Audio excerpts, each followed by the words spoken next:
this is Jessica at Green Bean Images, and I just wanted to do a quick tutorial on how you build a word search on these templates. So I have just a basic one here that's a half sheet, 2 per page. I opened it in Adobe Acrobat Reader. That's really important because everything will go much smoother if you do it in that, and there's more information in the instructions that were included with your purchase. So if you'll notice, there's all these blue highlight boxes. Those are just to guide you. They will not print. You can also turn them off. There's information in the instructions, but I just want to get to it. So up here, we've got room for you to place title information. Everything you type on one side, doesn't matter which, it will automatically copy over to the other side. So you only have to put it in once. The top, you can put something like the date of the wedding, whatever you want. I have suggestions here, but I mean, you could put wedding word search or whatever on the top, or thank you for coming, that kind of thing. And down here is where you can enter your terms that are going to go into the word find. So it fits at 30 if you put an enter between each one. So what you can go ahead and do is start. I'm going to offer some different suggestions, but obviously it's whatever terms you want. You don't want them to go longer than 25 characters, but that should be plenty. So let's say we use the bride and groom's names as you can put their last name if you want or not. Let's just enter them as we go. That might be easier because then you get a sense for like how much you're filling up the puzzle, that kind of thing. So up in the grid, you can use the tab button to get through the grid from left to right, and then it goes by row. So when you're doing ones that are horizontal, it makes it really easy. You can go ahead and just type one letter per. Do it like that. And then you take the next word and you maybe want to mix it up. And in that case, it's easier to just type the letter and then click in the next one with the mouse, and then type with your left hand or whatever hand. Okay, and then just keep adding and putting in the grid. So you can put maybe like their hometown. And I have a comma here just for visually, it makes it easier to read, but up obviously in the puzzle there won't be a comma, and you'll just kind of, not even a space either, you just put it all together. So we could find somewhere here, and you can do diagonals. So a little tricky to keep. The reason I don't have you fill in anything else is so that you can make sure everything's on the right lines and all connected properly.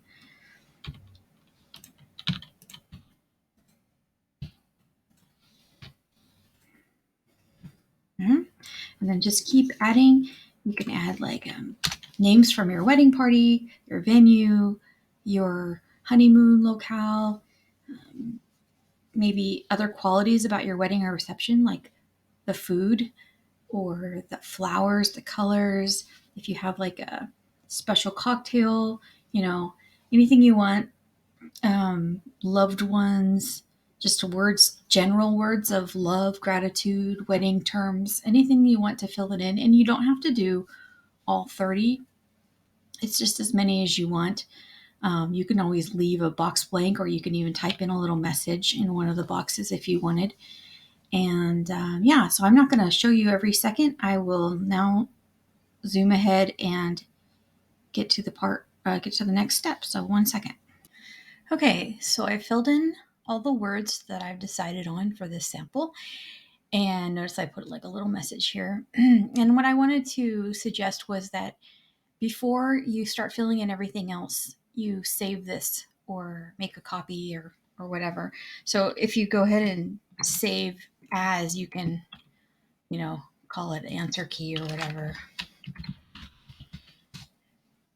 And then you have the answer key up here, so you might want to go ahead and close out of that and then reopen the file that with the original name. Or you can do the other way around, where you save it as the new title and then the old file will be the answer key. And then you can refer to it, and then if you show any issues that come up later, at least you have it's easier to go in and fix it when you can see the words than if you're worrying about it when it's all full of letters. So after that, you just need to fill up the letters, and there's different methods you can use. One way is you could just put the alphabet in, but just kind of like skip around, so it looks really natural. You can, for fun, just think of words and spell them out in different spots. Truck. Just to try to get like a nice balance of usual letters. I mean, you want to have some Z's and Q's and X's, but not too many, because then it makes the regular words stand out more. So you want it to feel really balanced. So it presents some challenge for people. And you can do a little bit of just tabbing through if you can think of random letters, Sometimes I think of a sentence and I do the first letter of each word in the sentence. So that I can just like kind of go across and press tab. So it makes it a little bit faster. So this step is a little bit tedious, but it's just the way it goes for this format. If you ever wanted, you could make it a smaller grid by just putting everything within like the inside square or one or two, and just have a little bit of white space around it if you wanted to make it a little bit faster.